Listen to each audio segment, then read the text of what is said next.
Okay, we're going to head over to the barn. You'll see a couple more kokedama on the way in.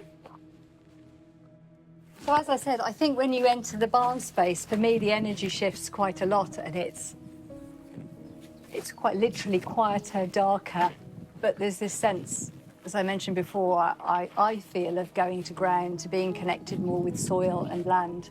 So come on through. There's plenty of room in here. I always find it interesting how barns have almost the same atmosphere as churches. It's this very reverential, quiet, contemplative space. So I thought I'd start with this piece, which is one of mine. It's a textile work called I Am Born for Love. And it's a very deliberate hybrid body form shifting between plant and human and other. And the title frames this transformation in a state of love and longing, which links to the story as well. And in Simon Grant's essay in the book, he talks about metamorphosis having this long art historical lineage across not just art, but myth and literature as well, getting these bodies constantly changing into different forms. So I liked the idea that this would link Han Kang's story into a longer history of this kind of transformative, bodies transforming, often at points of desire, longing, grief, or fear as a form of protection, but very emotional moments where transformation takes place in literature. And then having this work directly opposite, which is Adam Shivanovic. I hope I pronounced his surname correctly. Close enough? So Adam's piece is a wonderful contrast, I think, having it opposite here, opposite the textile work, which is more abstracted. So this is an imaginary landscape that is so, in a way, excessive and wonderfully full. An elemental, fire, water, it's got volcanoes, waterfalls. And for me, this is when she talks about how she had dreamt to travel to the edge of the world and had that longing for something, for so much, and then to be made so small. And for me, Adams, interestingly, he tends to work on a huge scale, doing giant murals. This is actually a very small piece for him. So there's a wonderful idea of expansion and excess that, for me, linked to her longing that had been taken away in their marriage. So I think Adam's a fantastic piece to have in the story for that reason. Just quickly mention, there's another Lucy Stein here on the wall behind, which quite obvious choices here, having these two faces. Perhaps it's the husband and the wife, perhaps it's her just merging into a different relational way of being. It's got landscape, it's got this archetypal spiral shell with it as well. So that was a lovely piece to have in here as well. I want to take you now to this fantastic little John Craxton study that's on the wall here.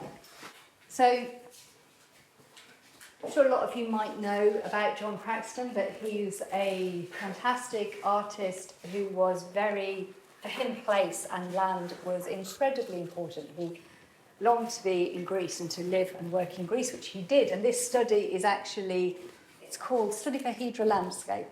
And so it's actually a study of a larger painting that is in the Arts Council collection. But for me, the small study, I absolutely love the study because it's got so much energy in it. But this is the little building here is where he lived on Hydra with his friend Nikos. And the whole drawing, for me, has this sense of, again, things folding in, the geology. It feels, again, a little bit anatomical. We've got the landscape. And this sense of things being in flux and movement. Really beautiful. And I placed this cast glass work of mine directly below it because I wanted to pull it back into the body. So the piece here, which is vegetal fingers, is called graft. And graft is obviously both horticultural and it's bodily as well. Things that, again, it brings you back to that healing reference. So things that have been cut apart but then reattached in a new way with new healing or new possibilities. So this is a film work by an artist called Evie Jacoba.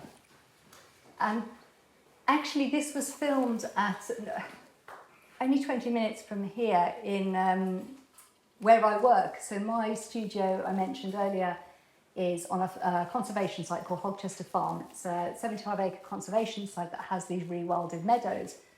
And because I run a residency there, artists come and respond to the land. And Evie came, and this is her a dancer friend, Flora. And so they came together and they created this piece. And so Flora is actually standing, I actually made the connection with her name there, but that's obviously lovely as well.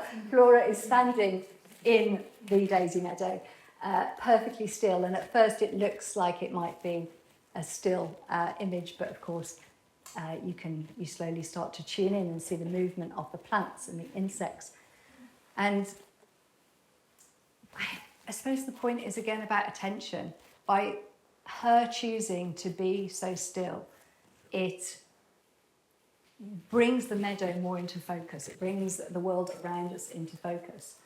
So again, it's this idea, as she's becoming meadow, which felt like a wonderful fitting close, it's changing our sense of what's around us, our attention. And then directly below it is Tim's response to the exhibition. We talked to him about maybe bringing something in, and I will let him talk in more detail about this in a moment, but it's essentially I hope I get this correct, a soil-based microbial propagation that uses a Korean farming technique, which is actually linked to some of the things they do in the farm. I'm looking at Tim there. How close am I? Close enough. So it's fantastic to have, this literally brings us back to the ground again, back to soil, directly linked to the farm here. So there's a bit of a link to my connection to land here and to the people I've worked with. And I love that this again brings us back to the people here and the land here as well. And Tim will talk about that a little bit more in a moment, I hope. But I'm going to bring things to a close here just by saying I hope that it makes sense that I didn't just want this to be, as I said at the start, just a story that illustrates woman becoming plant. This is about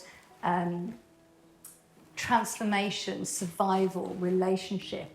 It begins with a woman who can no longer live inside the confines and constraints that she's been given.